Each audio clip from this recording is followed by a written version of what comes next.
going to continue our study through the book of Luke as we have been. We're in Luke chapter 12 this morning as we continue to look at God's word. And so let's turn now to Luke chapter 12, and I will read to you our sermon passage for this morning beginning in verse 22.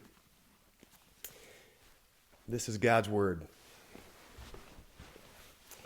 And Jesus said to his disciples, "Therefore I tell you, do not be anxious about your life, what you will eat, nor about your body, what you will put on. For life is more than food, and the body more than clothing. Consider the ravens. They neither sow nor reap. They have neither storehouse nor barn, and yet God feeds them. Of how much more value are you than the birds? And which of you, by being anxious, can add a single hour to his span of life? If then you are not able to do as small a thing as that, why are you anxious about the rest? Consider the lilies, how they grow. They neither toil nor spin. Yet I tell you, even Solomon in all his glory was not arrayed like one of these. But if God so clothes the grass, which is alive in the field today and tomorrow is thrown into the oven, how much more will he clothe you, O you of little faith? And do not seek what you are to eat and what you are to drink, or be worried. For all the nations of the world seek after these things, and your Father knows that you need them. Instead, seek his kingdom, and these things will be added to you. Fear not, little flock, for it is your Father's good pleasure to give you the kingdom. Sell your possessions and give to the needy. Provide yourselves with money bags that do not grow old, with a treasure in the heavens that does not fail, where no thief approaches and no moth destroys.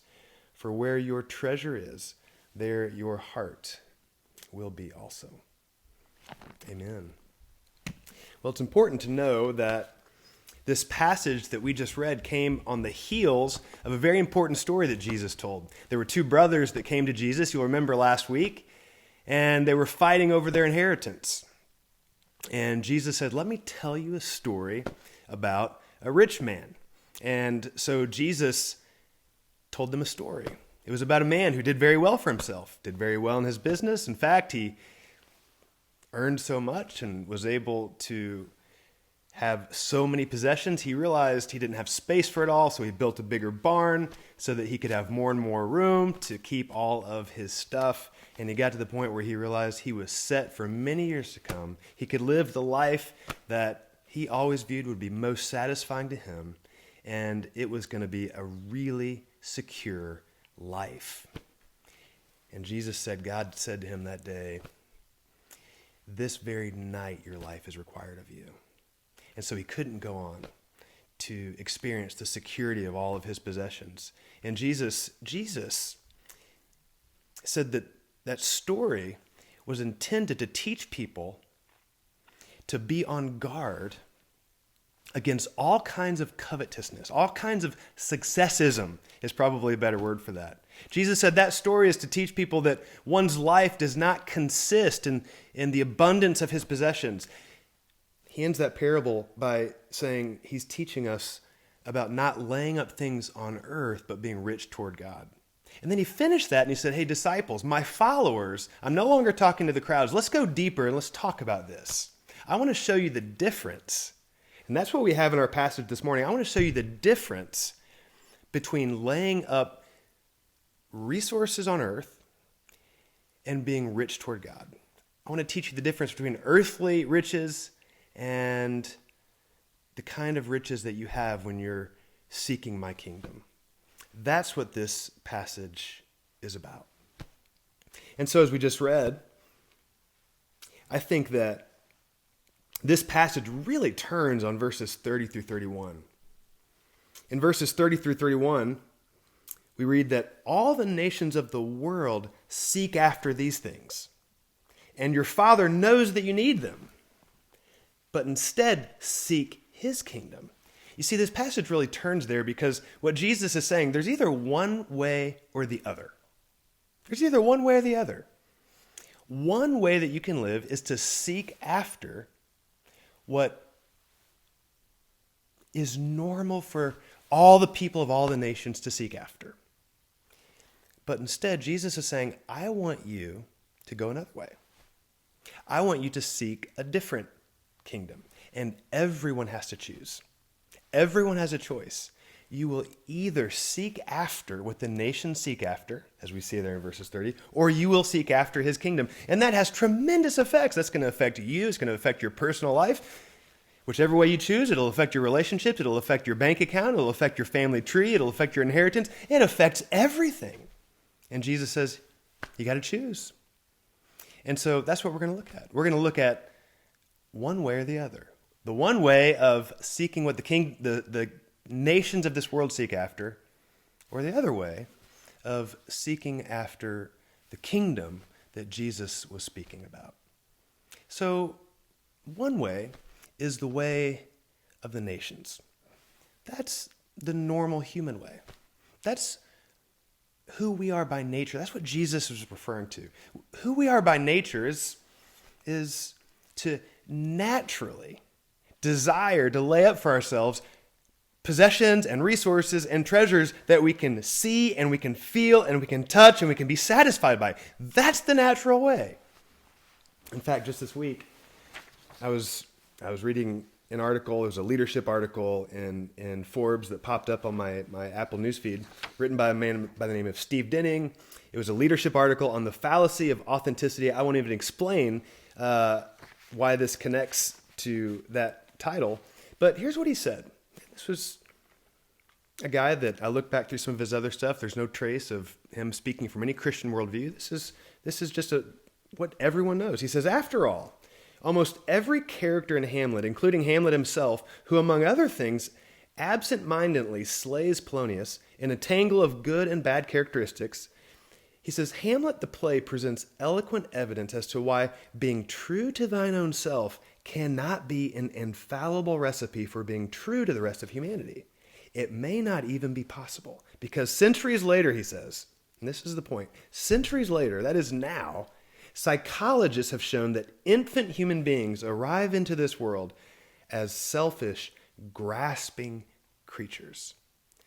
We arrive, he says, it's plain to our eyes, psychologists know it, we arrive into this world as selfish, grasping creatures. That's the normal way. That's the way that the nations seek after things Jesus is speaking of. Now, we may not see it. It's difficult to see those things in our lives. It's difficult to admit those things in our lives. Some of us may say, I'm not a selfish, grasping person. I'm not laying up possessions and treasures in this world. And, it kind of reminds me of the ancient Near Eastern nations that we read about in the Bible, who worshipped all of these strange and funny idols made out of wood and carved out of metal that we look at and we say, how silly do you have to be to bow down and to worship a silly idol? And we know that they did, not only from the Bible, but archaeological evidence and historical writings. There have been some really crazy things that people have worshipped throughout the nations. And we can look at that and see what they can't see. It's not silly to them. That was the air that they breathed. That was the water they grew up drinking. That was their life. It was very normal. Well, guess what?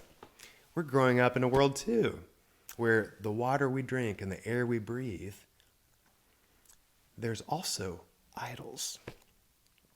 And the idols that we don't even notice are the very idols that someone right now living in a third world country, or most of the nations around the world, they could step in and watch us and say, oh yeah, their idols are very clear.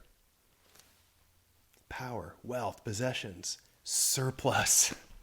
Gathering a surplus and trying to secure it with all that we have so that we can live the most satisfying life. That's the idol that people would step in and notice very clearly. That's why in verses 29 through 31, Jesus uses the same word 3 times, a very important word that I think not only describes the temptation his disciples were going to face, but it describes the temptation we face. He says, and do not seek what you are to eat and what you are to drink, nor be worried. For all the nations of the world seek, there's the second time we see that word seek, all the nations of the world seek after these things. Instead, seek the Father's kingdom. 3 times he uses that word for seek. That's a very strong word that means something like to be obsessed by. He's really talking here about the fact that we get obsessed by something. The nations are obsessed by something. We're tempted to be obsessed by that very thing, but be obsessed by something very different. Now, what's the normal thing to be obsessed by? What he's saying here, what the nations are obsessed by, what they seek after, is to gather a surplus of what they view to be the satisfying life and to secure it with all that they can. To gather a surplus of what satisfies and to secure it. That's what the nations are obsessed by. Remember, Jesus is following up on his parable. And that's what he was talking about in the parable. Remember the parable? He dealt with this man's obsession with his surplus. I have so much stuff. I got to build barns to keep my surplus so that I can secure it. And so we see his barns there for his surplus. And the reason he needs to build those barns is so that he can have enough to live a life that is satisfying to him. In that parable, we're told that, he was so satisfied to realize now all that he needed to do is to eat and to drink and to be merry. And perhaps the reason he wanted to eat and to drink and to be merry so that he could invite his friends and so that his friends could notice how great of a rich man he is. You know, so many times underneath our possessions and our treasures and our money, oftentimes it's so that someone will notice you're the kind of person that was able to secure such possessions. You know, Jesus has been speaking a lot, actually, here in Luke about people doing things so they'll be noticed. The Pharisees fasted and prayed, and Jesus said, "Why are you walking around with sad looks on your faces?" "Oh, I know, because you want everyone to know that you're fasting." When you go to the marketplace, you're going there so you can be noticed and people can say, "Oh, what a wonderful Pharisee you are." See, Jesus was getting at the heart here. Maybe this man wanted to build these barns so that people would notice. And I think that's a struggle for us too. I think we struggle. Oftentimes, we get possessed by things because really underneath that, we want people to say, "Wow, now he's a great leader," or "She is a great mom. Wow." And that's what you live for. "Wow, isn't he a great businessman? Isn't he a great manager? Wow, isn't she a great student?" And we look to be noticed. And we get obsessed with whatever it is that will get us there. You know, this is the kind of successism that Jesus was talking about in the parable. This is what Jesus was talking about when he said, "Be on your guard. Be on your guard against all kinds of temptations toward successism, toward covetousness, wanting what you don't have." Notice even when Jesus said, "Don't worry about what you'll eat," Jesus didn't say, "Don't worry about having something to eat."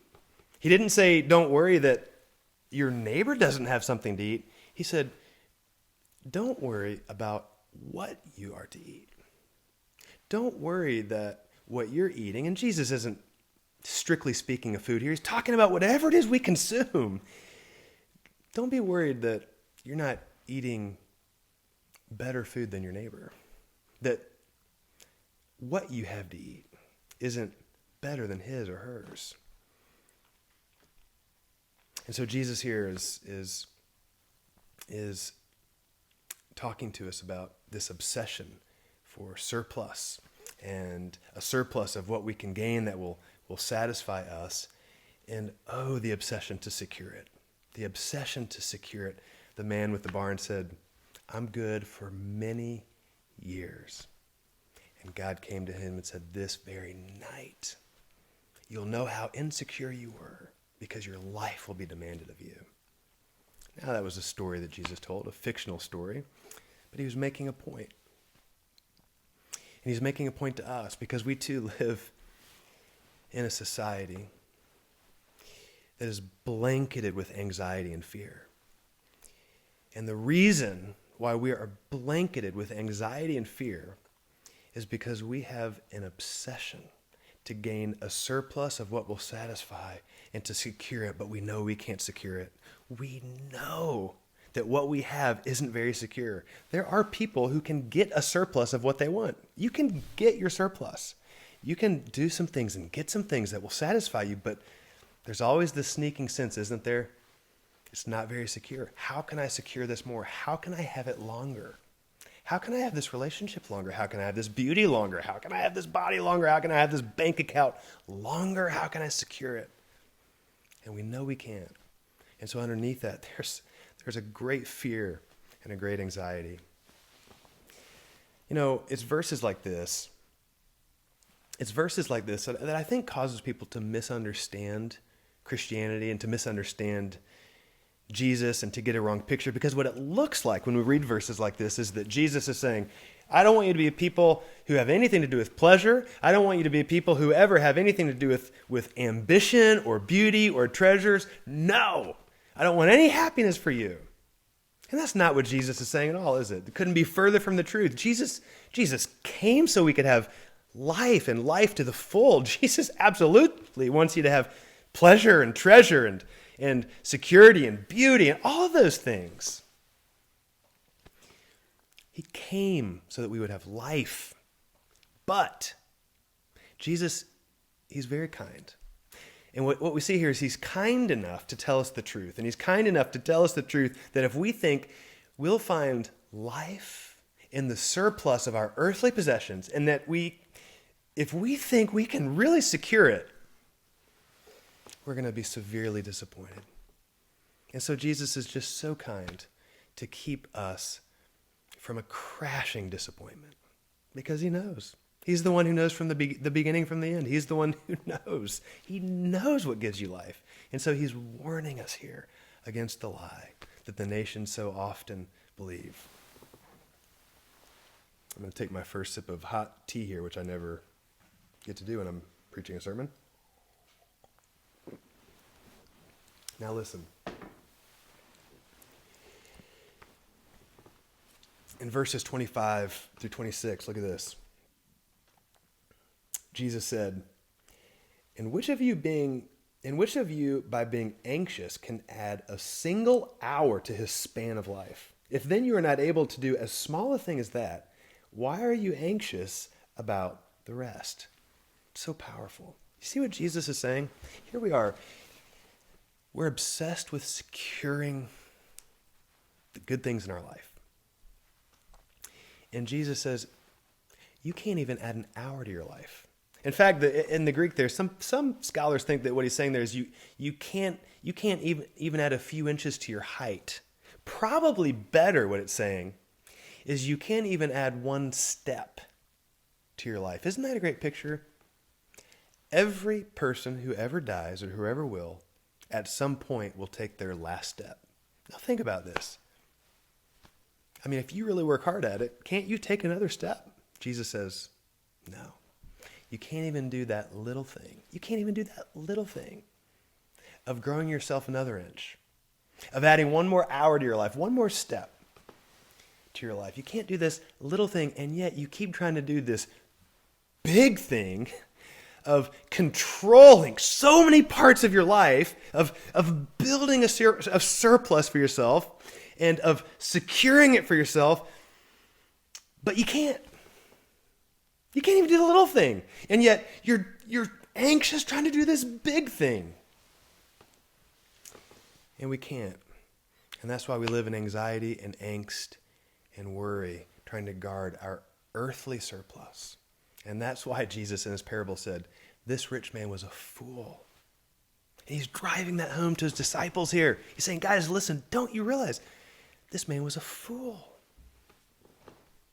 It's foolish to try to do that when you can't even do the smallest thing to try to secure all that you have.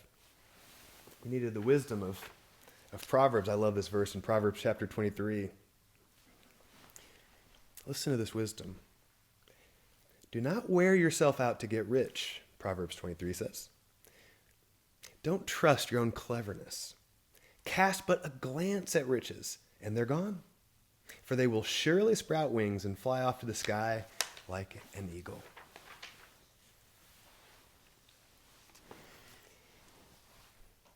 The nations of the world foolishly set our eyes on treasures, and we try our best to secure it, and we can't. And so we're anxious, and we worry. And by nature, we all do that. That's the normal way. But Jesus says, there's another way.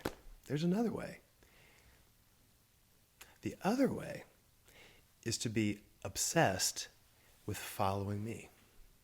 The other way is to follow me and to trust me and to be obsessed with my kingdom. Not the kingdom of this world, but with my kingdom. I think he uses a little humor here, and he says, all right, if you're going to be my follower, here's the first thing you need to know. The first thing you need to know as a follower of Jesus Christ is this: birds are better professors than some of the greatest and wisest and famous teachers and philosophers and leaders throughout all of history, throughout all the nations. A bird is a better teacher.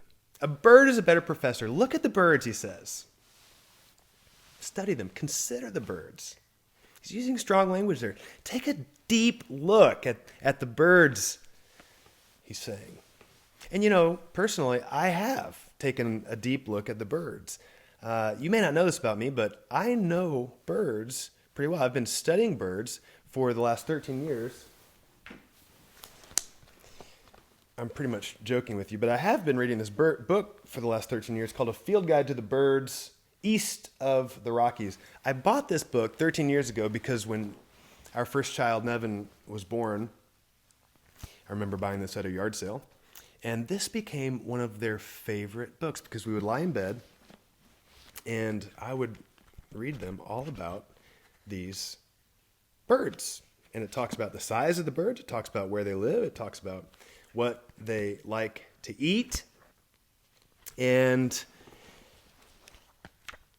one of the best things, in fact, one of my favorite things about this book is it actually tells you the different voices of these birds. And the bird that I specialized in calling was the saw-whet owl. And so with the saw-whet owl, it says about its voice that it has a song, a mellow note repeated mechanically in endless succession, often 100 to 130 times per minute. And so then it has some letters here that try to sound like this bird. 2, 2, 2. And I got really good at this. This mechanical, fast sound. Now, I don't know how that sounded over video, but my kids loved when I would make the sound of the saw-whet owl. And so I'm saying all that to brag to you and to say that I bet none of you have ever learned the saw-whet owl's voice. Now you know it, and I'm telling you it's important to study birds. In fact, Jesus here is commanding that we study the birds. And one thing I've never been able to find in this book, at least this week as I've looked for it, it says nothing about the birds that panic. It says nothing about the birds that are in a frenzy, looking to build their surplus in the barns that they've built. And the reason is because birds know that to panic and to worry and anxiety is not only unhealthy, but it's unfaithful to their creator. Even the birds know that. The birds know that to panic and anxiety is ugly and it's useless. And the same is true for us. Jesus is saying, watch the birds. Don't worry. Don't live in this anxiety. It's useless. It's ugly. It's unfaithful. It's unhelpful. It's unhealthy. All those things. Jesus says, study the birds and learn that. Here's what you need to know from the birds. My followers live in awe of God. My followers learn from the birds, and my followers know that they're of even greater value than the birds that my Father takes such good care of. All joking aside from the terrible saw-whet owl call, God even cares for the birds.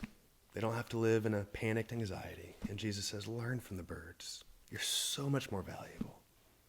And he says also, the flowers are great teachers too. Look, verse 27. Consider the lilies. Again, study the lilies. How they grow, they neither toil nor spin. Yet I tell you, even Solomon in all his glory was not arrayed like one of these. But if God clothes the grass, which is alive in the field today, and tomorrow is thrown into the oven, how much more will he clothe you, O you of little faith? Don't you see what he's saying? God has poured out his power and his creativity and his wisdom on every field from the Garden of Eden onward throughout history, all of the distant fields. He's poured out his power and his creativity because flowers have burst forth with life and with beauty beyond Solomon's wildest dreams. And he says, you're more valuable. Yeah, God's paid attention to those flowers, and he's really painted them beautifully. His creativity is amazing. He's given more thought to you. He's given more thought to you. He's used his creativity more with you, and his power and his wisdom with you, much more than he has the flowers of the fields. You see, the flowers and the birds know, and this is why we're to study them, they know that they are not proprietors, but they are stewards. They don't own. They're stewards of gifts that God has given. You see, birds, they're not proprietors of their voices, but they're stewards. They're stewards of the voices so they can sing a song to the Lord and to sing a song to us. But we know, and they know, that they will fall to the ground one day. Flowers, they're not proprietors of their beauty, but they're stewards of their beauty, but they will fade. And Jesus is saying, here's what you need to know as my followers. My followers are not proprietors of your possessions. You're not owners. You're not a proprietor who lays up treasures on earth like the nations. That's what they're obsessed with doing. No. He's saying my followers are stewards who are rich toward God. That's what I want you to learn, he says. My followers know verse 33. Where we read that we're to provide ourselves with money bags or purses that do not grow old, with a treasure in the heavens that does not fail, where no thief approaches, no moth destroys, for where your treasure is, there your heart will be also. Jesus says, my followers know that. It's really beautiful what he's saying here. My followers know that whatever purse you carry, whatever money bag you have, you don't own it. You're a steward of it. And so it's silly to act like you're the proprietor of it because it's going to grow old. And what's going to happen then when it grows old? Instead, you're a steward. The enemy of time is going to take your money bag, he's saying. It's going to grow old. And the thief is going to come. And so how foolish is it to think that you're an owner of your treasure and to bury it and to hide it somewhere in your house and not to use it for my purposes? You're a steward of that. The enemy of this fallen world somehow will find that treasure. A thief is going to come. In fact, in this day, thieves actually would take the time to claw through and to dig through the mud-walled homes to find treasures in people's homes. And in the world in which we live, it's not mud walls, but some thief will find some way to get your stuff. And Jesus says, you'll face that enemy. And the moth is going to come. That's the enemy of nature. Isn't that amazing? Jesus says, your treasures here aren't secure because the enemy of time, the enemy of this fallen world, of thieves, even nature, moths, will come after your stuff. They're going to come after your stuff. My followers know this. My followers know that it's a lie, as some have said, that when you're thirsty, never drink seawater. Don't drink out of the Pacific. It'll always make you thirstier. It looks good. There's a lot of it. I mean, how could you not drink the water when you're thirsty? But it will be the end of you. And Jesus, in his kindness, he's warning us. He's saying, my followers have to know. My followers have to know. Don't drink from the Pacific all around you. It will always make you thirstier. You see, because my followers are learning to see through this lie. This lie that there's so much around you that looks so good, and we're so thirsty. We're thirsty for esteem, and so we get obsessed about whatever we can do to gain the notice and the esteem of others, and yet it makes us thirstier and thirstier and thirstier until it kills us. We're thirsty for power. We're thirsty for our net worth. We're thirsty for our bodies to remain healthy or beautiful. And we gather our surplus and we try to secure it, and we're obsessed with it. And it becomes the end of us because, well, it's like drinking seawater. It only makes you thirstier. These are the things that Jesus says my followers need to learn. My followers know that last week's star of the game is this week's failure. My followers know that yesterday's king of the mountain was crushed by that very mountain today. My followers know that last month's health is this month's sickness. My followers know that last year's boom is this year's bankruptcy, and last year's bull market is this year's bear market. That's what my followers know. And how fitting, by the way, how fitting in a week when, well, our health doesn't seem as healthy as it once did as we face this coronavirus. How fitting in a week when the bull market became a bear market and the markets don't seem as stable and as secure as they did. It's been a pretty wild week, hasn't it? With the corona, with the markets, people looking at some of the investments that they have, whether a little or a lot, looking at their retirement, feeling the anxiety in the air. It's been a wild week. Did I mention, by the way, New City, that we're in the middle of a building financial campaign right now? And the gentleman who's consulting us said, I've never seen, in the last 2 weeks of a building campaign, a church that has to, kind of cancel church and can't meet together with all the plans that we had for these next couple of weeks. And yeah, it raises a lot of questions for us, doesn't it, in the midst of this campaign? The markets are crazy. This time is pretty crazy. And, the officers of New City, the elders, deacons, and our staff as well, had planned a meeting that most of you didn't know about. It was a meeting that we decided we would have to meet early before our commitment Sunday for the financial campaign. Our church's commitment Sunday is on March 22nd. The officers said, let's get together early and let's make our own pledges to this campaign early, our own commitments, so that we're able to tell our congregation we're not asking anyone to make any sacrifice that we're not willing to make. And honestly, as these last weeks unfolded and the anxiety was in the air and the markets and Corona and all those things, well, it raised some questions in my own mind. I mean, do we need to suspend this campaign? Do we need to suspend this meeting in which the officers are gathering? And, it was pretty cool because some people at this meeting stood up and actually spoke to this issue of the craziness of the market, but the market isn't what drives us. We're stepping out by faith in obedience to the Lord to do what He's called us to do. It's not driven by the markets. I still don't have the words to tell you how encouraged I am by these officers. In fact, this announcement would have been given separately in our worship service when we were all together in the auditorium, but now there's not really a place to do that.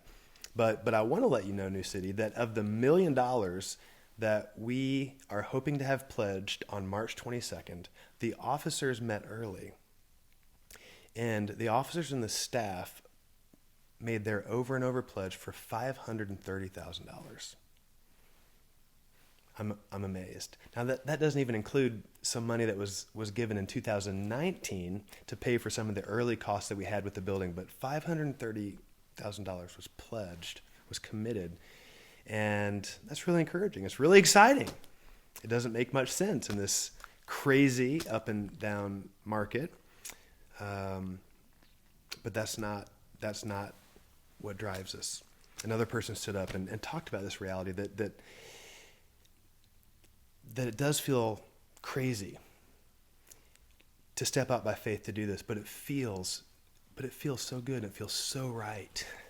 And my hope is that all of you will experience this as well as we move into March 22nd and by faith make our own commitments and pledges toward this building that we believe God has led us to. In fact, that's next Sunday, and our plan is to do that in our homes and in our small groups, and we'll give you more information about that as it comes.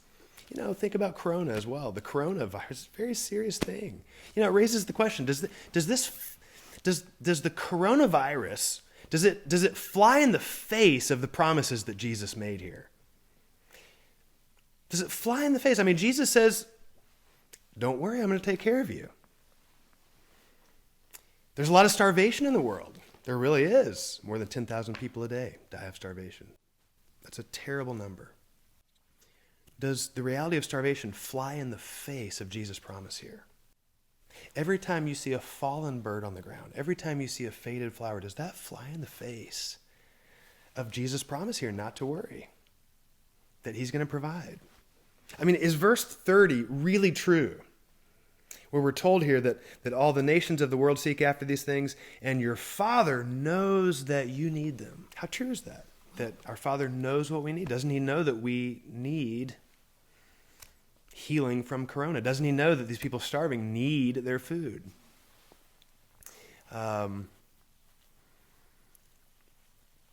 Notice here. Notice. He doesn't say your Father knows that you don't need these things. He doesn't say that your Father knows you don't need food, you don't need clothes. No. He says he knows that you need these things. So if he knows that, when we face people sick and dying from corona, when we see birds falling on the ground and flowers faded and people starving, did God just decide that he doesn't care anymore? He knows that you need it, but he doesn't care? Did he lose his ability? Does he really care, but he's just lost his ability to provide? Well, listen, this would be tragic if that were true. It would be tragic if there was no life beyond this one, if there was no kingdom beyond the kingdom of this world, then the reality that you will take a last step one day is tragic. The reality that someone will take a last breath is tragic. The reality that someone will have their last meal is tragic if there's no life beyond this one. But Jesus has come to announce there is life beyond this one. And God has greater plans beyond that last meal of yours, beyond that last breath, beyond that last step, that somehow will show off his power and his wisdom and his grace in your life, and that somehow will allow him to show his power to show that fallen bird, no, that's not the last time that bird will fly. That bird will have renewed wings in another kingdom. And that last step that you'll take is not the last step you'll take in your body that you have now that's falling and fading is not the last body that you'll ever have. And the last meal you eat here is not the last meal you'll ever eat, because he will eat and drink with you in his kingdom. Jesus came to announce there is another meal beyond the meals of this world. There's another kingdom beyond the kingdom of this world. This is what he's trying to say in verse 32 when he says, "Fear not, little flock. Don't be afraid, for it is your Father's good pleasure to give you the kingdom." That is an amazing announcement that Jesus says there. Don't fear. The Father's good pleasure is to give you the kingdom. He proved his willingness to do this and his ability to do this at the cross. When at the cross, God the Father took that faded flower who is Jesus Christ, that fallen bird who is Jesus Christ, and he raised him. Time and nature and this fallen world, the moths, the rust, all of those things had their way with Jesus. Time, thieves, rust and moths trashed Jesus, you might say. But there was victory at the cross, and God showed forth that victory over all of those things that tried to trash Jesus and that try to trash your life and try to bring you to your end. God said there's victory at the cross, and that's the same for you. That's what the Bible says in Romans chapter 8 when we're told, if God did that for his son and didn't spare his only son, think from the greater to the lesser, if he didn't spare his son from that, how much more will he not also graciously give you all things? He's given you the kingdom. You can trust him. He proved it at the cross. Here's the point. Don't be obsessed. Don't be obsessed with your coins or with corona or cars or careers or controlling all of your circumstances to gather together your surplus. Don't be obsessed by these things. Not cancer, they're very important. Those things are really heavy and serious, and we need to give thought and care and wisdom to all those things. They're very important, but Jesus says, my followers, because you have a growing obsession with the victory of the cross, because you have a growing obsession with life with God right now, this Father who knows your every need will continue to care for you. He's given you promises. And we get to be carriers of this message of the victory of the cross and the riches that last forever. And so Jesus says, that's why you're not to seek after the things that the nations seek after. They'll rot in your hands. Seek my kingdom. Now, this doesn't mean giving up treasure or pleasure. It just means investing in a better treasure. It means being obsessed with a better life, with a better God, the only true God who went to the cross for you, for your forgiveness, for your freedom, for your justification, for your salvation, for your eternal riches. He's given you this victory at the cross. Let that be our obsession during this time when things feel so insecure. I'm going to invite you now actually to spend a couple of minutes amongst yourself in your small groups or in your home to pray. In closing, a prayer of application for this sermon for each other or for yourself. Praise the Lord for his word. Amen.